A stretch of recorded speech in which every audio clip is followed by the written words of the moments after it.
भारतीय संविधान के महत्वपूर्ण अनुच्छेद। जय हिंद साथियों, मैं मनोज आपके अपने यूट्यूब चैनल स्टडी पथ में आपका बहुत बहुत स्वागत करते हैं। आज की वीडियो आपके लिए काफी ज्यादा इंपॉर्टेंट होने वाली है, क्योंकि आज बात करने वाले हैं भारतीय संविधान के महत्वपूर्ण अनुच्छेद यानी आर्टिकल के बारे में बात करेंगे। अगर आप किसी भी प्रतियोगी परीक्षा की तैयारी कर रहे हैं या स्पेशल बिहार जैसे बिहार पुलिस, बिहार दरोगा, बीएसएससी या बीपीएससी के थ्रू होने वाली कोई भी एग्जाम की तैयारी कर रहे हैं या सेंट्रल लेवल का कोई भी एग्जाम, तो वीडियो आपके लिए काफी ज्यादा इंपॉर्टेंट होने वाली है। तो वीडियो को बिना स्किप शुरू से लेकर लास्ट तक देखिएगा। इसमें टॉप लगभग 60 क्वेश्चन लेकर आए हैं जो बार बार रिपीट किए जा चुके हैं क्वेश्चन अनुच्छेद का। तो आइए स्टार्ट करते हैं, रिवीजन करते रहिएगा अपना इसी क्वेश्चन के आधार पर। पहला क्वेश्चन है, भारतीय संविधान के किस अनुच्छेद में मौलिक कर्तव्यों की चर्चा की गई है? तो इसका राइट आंसर हो जाएगा ऑप्शन बी, यानी कि अनुच्छेद 51 के ए में किसकी चर्चा है? तो मौलिक कर्तव्य की। नेक्स्ट है क्वेश्चन नंबर 2, 42वें संविधान संशोधन द्वारा अनुच्छेद में यानी किस अनुच्छेद में मौलिक कर्तव्य को जोड़ा गया है? तो इसका राइट आंसर हो जाएगा ऑप्शन बी, यानी कि अनुच्छेद 51 के ए में जोड़ा गया है मौलिक कर्तव्य को। नेक्स्ट क्वेश्चन है क्वेश्चन नंबर 3, भारतीय संविधान का कौन सा अनुच्छेद राज्य सरकारों को ग्राम पंचायत के गठन का निर्देश देता है? तो इसका राइट आंसर हो जाएगा ऑप्शन डी, यानी कि आर्टिकल 40। नेक्स्ट क्वेश्चन है, भारतीय संविधान के अंतर्गत कल्याणकारी राज्य की अवधारणा निम्नलिखित में से किस अनुच्छेद में वर्णित है? तो इसका राइट आंसर हो जाएगा ऑप्शन बी, यानी कि आर्टिकल 39। नेक्स्ट क्वेश्चन है क्वेश्चन नंबर 5 है, भारतीय संविधान के किस अनुच्छेदों में राज्य के नीति निर्देश तत्वों का उल्लेख है? तो इसका राइट आंसर हो जाएगा ऑप्शन सी, यानी कि अनुच्छेद 36 से लेकर 51। नेक्स्ट है क्वेश्चन नंबर 6, कौन से अनुच्छेद के अंतर्गत भारत का सर्वोच्च न्यायालय नागरिकों के मौलिक कर्तव्य यानी अधिकार की रक्षा करता है? तो इसका राइट आंसर हो जाएगा ऑप्शन डी, यानी कि आर्टिकल 32। आर्टिकल 32 के तहत है, यानी नागरिकों के मौलिक अधिकार का रक्षा करता है आर्टिकल 32। अगला क्वेश्चन है क्वेश्चन नंबर 7, भारतीय संविधान के किस अनुच्छेद में अल्पसंख्यकों के हित के संरक्षण के बारे में व्यवस्था की गई है? तो इसका राइट आंसर हो जाएगा ऑप्शन बी, यानी कि आर्टिकल 29। आगे बढ़ते हैं, क्वेश्चन नंबर 8 है, मौलिक अधिकारों के अंतर्गत कौन सा अनुच्छेद बच्चों के शोषण से संबंधित है? तो इसका राइट आंसर हो जाएगा ऑप्शन डी, यानी कि अनुच्छेद 24, आर्टिकल 24। नेक्स्ट क्वेश्चन है क्वेश्चन नंबर 9, भारतीय संविधान के किस अनुच्छेद में प्रेस यानी मीडिया की स्वतंत्रता दी गई है? तो इसका राइट आंसर हो जाएगा ऑप्शन डी, यानी कि 19 का 1। आगे बढ़ते हैं, अगला क्वेश्चन है, भारतीय संविधान के किस अनुच्छेद के अंतर्गत भाषण एवं अभिव्यक्ति की स्वतंत्रता के अधिकार की गारंटी दी गई है? तो इसका राइट आंसर हो जाएगा ऑप्शन ए, यानी कि आर्टिकल 19। जिसको क्वेश्चन का आंसर पहले से पता है वो कमेंट में बताते रहिएगा अपना आंसर। आगे बढ़ते हैं क्वेश्चन नंबर 11 की ओर, भारतीय संविधान का कौन सा अनुच्छेद राष्ट्रपति के पद के लिए पुनर्निर्वाचन की योग्यताएं निर्धारित करता है? तो इसका राइट आंसर हो जाएगा ऑप्शन डी, यानी कि आर्टिकल 57। आगे बढ़ते हैं अगला क्वेश्चन की ओर, क्वेश्चन नंबर 12 है, नौकरियों तथा शैक्षणिक संस्थाओं में समाज के कमजोर वर्गों के लिए आरक्षण उपलब्ध कराने के लिए केंद्र सरकार को संविधान का कौन सा अनुच्छेद अधिकार प्रदान करता है? तो इसका राइट आंसर हो जाएगा ऑप्शन बी, यानी कि आर्टिकल 16।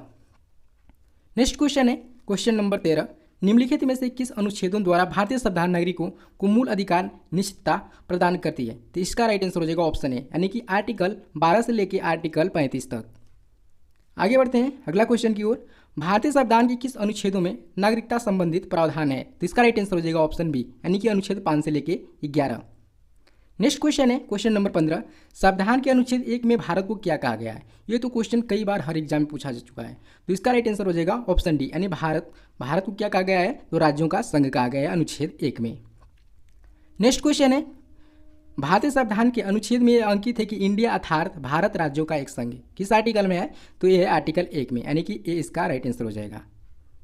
नेक्स्ट क्वेश्चन है क्वेश्चन नंबर 17, वर्तमान में भारतीय संविधान में धाराओं की कुल संख्या कितनी है? बहुत ही इंपॉर्टेंट क्वेश्चन है, तो इसका राइट आंसर हो जाएगा ऑप्शन बी, 395। आगे बढ़ते हैं अगला क्वेश्चन की ओर, वर्तमान समय में भारतीय संविधान में गणना की दृष्टि से कुल कितने अनुच्छेद और अनुसूचियां हैं? बहुत ही इंपॉर्टेंट क्वेश्चन है, इसको स्टार लगा लीजिए, बहुत ही वीवीआई क्वेश्चन है, ये सबको याद रहना चाहिए कि वर्तमान समय में भारतीय संविधान में गणना की दृष्टि से कुल कितने अनुच्छेद और अनुसूचियां हैं? तो इसका राइट आंसर हो जाएगा ऑप्शन डी, यानी कि 448 अनुच्छेद है और 12 अनुसूचियां हैं। नेक्स्ट क्वेश्चन है, संविधान सभा द्वारा अंतिम रूप से पारित संविधान में कुल कितने अनुच्छेद तथा अनुसूचियां हैं? ये भी बहुत इंपॉर्टेंट क्वेश्चन है, दोनों क्वेश्चन बहुत अच्छा है, दोनों में कन्फ्यूजन मत होइएगा। तो इसका राइट आंसर हो जाएगा ऑप्शन सी, यानी कि 395 अनुच्छेद और 8 अनुसूचियां हैं, यानी अंतिम रूप से पारित संविधान में पूछ रहा है। और पिछला क्वेश्चन था कि गणना की दृष्टि से कुल कितना था? तो इसका राइट आंसर था डी वाला, यानी कि 448 अनुच्छेद और 12 अनुसूचियाँ, और इसमें इसका आंसर हो जाएगा राइट सी वाला, यानी कि 395 अनुच्छेद और 8 अनुसूचियाँ। कन्फ्यूजन मत होइएगा, बहुत ही इंपॉर्टेंट क्वेश्चन है। आगे बढ़ते हैं, क्वेश्चन नंबर 20 है, भारतीय संविधान के किस अनुच्छेद के अंतर्गत वित्त आयोग का गठन का प्रावधान है? तो इसका राइट आंसर हो जाएगा ऑप्शन बी, यानी कि आर्टिकल 280। आगे बढ़ते हैं नेक्स्ट क्वेश्चन की ओर, भारतीय संविधान का कौन सा अनुच्छेद संसद को अंतर्राष्ट्रीय समझौता को लागू करने के लिए विधि निर्माण करने की शक्ति प्रदान करता है? इसका राइट आंसर हो जाएगा ऑप्शन डी, यानी कि आर्टिकल 253। नेक्स्ट क्वेश्चन है क्वेश्चन नंबर 22, किस अनुच्छेद के तहत अवशिष्ट शक्तियों केंद्र के पास होती है? तो इसका राइट आंसर हो जाएगा ऑप्शन डी, यानी कि आर्टिकल 248। आगे बढ़ते हैं अगला क्वेश्चन की ओर। राष्ट्रपति सर्वोच्च न्यायालय से संविधान के किस अनुच्छेद के अंतर्गत परामर्श ले सकता है? तो इसका राइट आंसर हो जाएगा ऑप्शन डी, यानी कि अनुच्छेद 143 के तहत। आगे बढ़ते हैं अगला क्वेश्चन की ओर। संविधान के किस अनुच्छेद में सर्वोच्च न्यायालय के न्यायाधीश पर महाभियोग चलाए जाने का प्रावधान है? इसका राइट आंसर हो जाएगा ऑप्शन सी, यानी कि अनुच्छेद 124। आगे बढ़ते हैं अगला क्वेश्चन की ओर। अंतर्राज्यीय परिषद के गठन का प्रावधान भारतीय किस अनुच्छेद के अंतर्गत किया गया है? इसका राइट आंसर हो जाएगा ऑप्शन सी, यानी कि 263 के तहत। गाइस, अगर मेरे वीडियो क्वालिटी कंटेंट अच्छा लग रहा है तो प्लीज़ वीडियो को लाइक और दोस्तों के साथ शेयर जरूर करें। आप में से कोई भी साथी नहीं है तो प्लीज़ चैनल को सब्सक्राइब जरूर कर लीजिएगा, ताकि जब भी मैं वीडियो डालूं आपके पास सबसे पहले वीडियो आ जाए। आगे बढ़ते हैं अगला क्वेश्चन की ओर। सर्वोच्च न्यायालय अपने द्वारा सुनाए गए किसी निर्णय या आदेश का पुनर्लोकन कर सकता है। यह व्यवस्था संविधान के किस अनुच्छेद में उपस्थित है या है? इसका राइट आंसर हो जाएगा ऑप्शन सी। किसमें है? तो 137 में है। नेक्स्ट क्वेश्चन है केंद्र राज्य यानी केंद्र राज्य के प्रशासनिक संबंध भारतीय संविधान के किस अनुच्छेद में वर्णित है? इसका राइट आंसर हो जाएगा ऑप्शन ए, यानी कि 256 से लेकर 263। अगला क्वेश्चन है क्वेश्चन नंबर 28, संपत्ति का अधिकार संवैधानिक अधिकार है, यह बताया गया है किस अनुच्छेद में? तो इसका राइट आंसर हो जाएगा ऑप्शन डी, यानी कि 300 का क में बताया गया है कि जो संपत्ति है यानी संवैधानिक अधिकार है। नेक्स्ट क्वेश्चन है संविधान यानी कि संविधान के किस अनुच्छेद के अंतर्गत केंद्र सरकार राज्य सरकार को निर्देश दे सकती है? इसका राइट आंसर हो जाएगा ऑप्शन ए, यानी कि 256 के तहत। नेक्स्ट क्वेश्चन है क्वेश्चन नंबर 30, भारतीय संविधान के किस अनुच्छेद में नई अखिल भारतीय सेवा की स्थापना प्रावधान की गई है? इसका राइट आंसर हो जाएगा ऑप्शन बी, यानी 312, आर्टिकल 312। नेक्स्ट क्वेश्चन है भारतीय संविधान के किस अनुच्छेद में यह निर्वाचन आयोग का प्रावधान है? तो इसका राइट आंसर हो जाएगा ऑप्शन सी, यानी कि 324 में जो है निर्वाचन आयोग का प्रावधान है। आर्टिकल 324 में निर्वाचन आयोग का प्रावधान है। आगे बढ़ते हैं नेक्स्ट क्वेश्चन की ओर। संघ लोक सेवा आयोग के कार्य का उल्लेख किस अनुच्छेद के अंतर्गत है? यानी कि यूपीएससी। इसका राइट आंसर हो जाएगा ऑप्शन ए, यानी कि 320 में है। आगे बढ़ते हैं अगला क्वेश्चन की ओर। संविधान का अनुच्छेद 312 संबंधित है किससे है? तो ये अखिल भारतीय सेवाओं से संबंधित है। नेक्स्ट क्वेश्चन है संविधान के किस अनुच्छेद द्वारा लोक सेवाओं को संरक्षण प्रदान किया गया है? इसका राइट आंसर हो जाएगा ऑप्शन बी, यानी कि अनुच्छेद 311। अगला क्वेश्चन है भारतीय संविधान का निम्न में से कौन सा अनुच्छेद भारत के राष्ट्रपति में अध्यादेश जारी करने का शक्ति प्रदान करता है? तो इसका राइट आंसर हो जाएगा ऑप्शन सी, यानी कि 123 के तहत राष्ट्रपति में अध्यादेश जारी करने का शक्ति प्रदान करता है। आगे बढ़ते हैं अगला क्वेश्चन की ओर। संविधान के किस अनुच्छेद द्वारा संसद की संयुक्त बैठक का प्रावधान किया गया है? तो इसका राइट आंसर हो जाएगा ऑप्शन बी, यानी कि 108।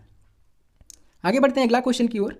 संविधान का कौन सा अनुच्छेद मंत्रिपरिषद के गठन के बारे में आधारभूत नियम निर्धारित करता है? तो इसका राइट आंसर हो जाएगा ऑप्शन सी, यानी आर्टिकल 75।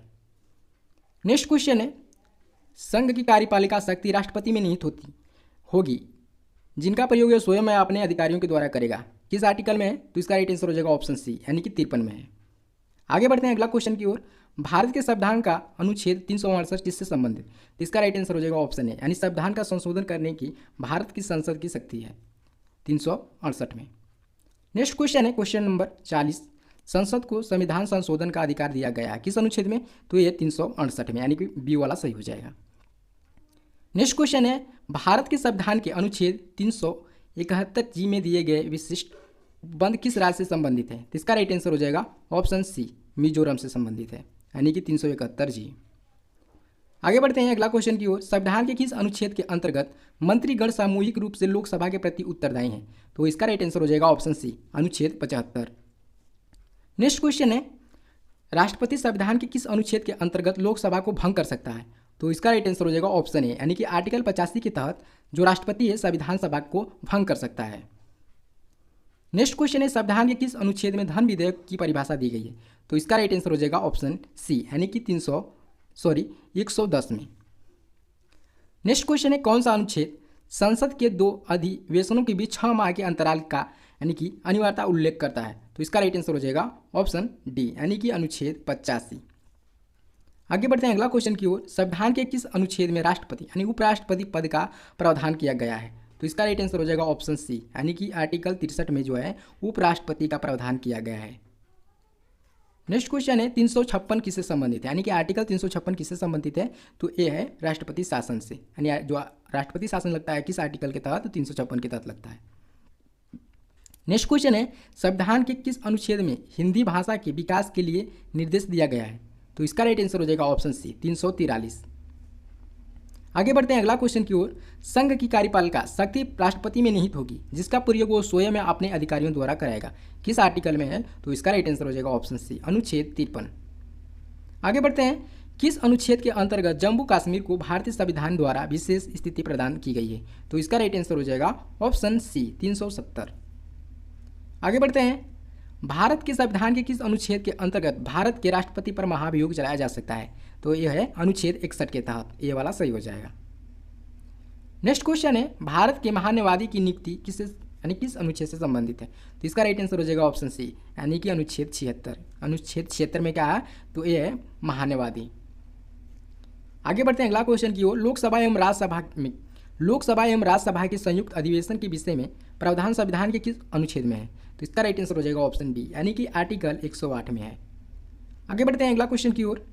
भारतीय संविधान का कौन सा अनुच्छेद भारत के संचित कोष से संबंधित है, तो इसका राइट आंसर हो जाएगा ऑप्शन डी यानी उपयुक्त सभी, यानी अनुच्छेद 12 यानी कि 112, अनुच्छेद 146 और अनुच्छेद 148। नेक्स्ट क्वेश्चन है और लास्ट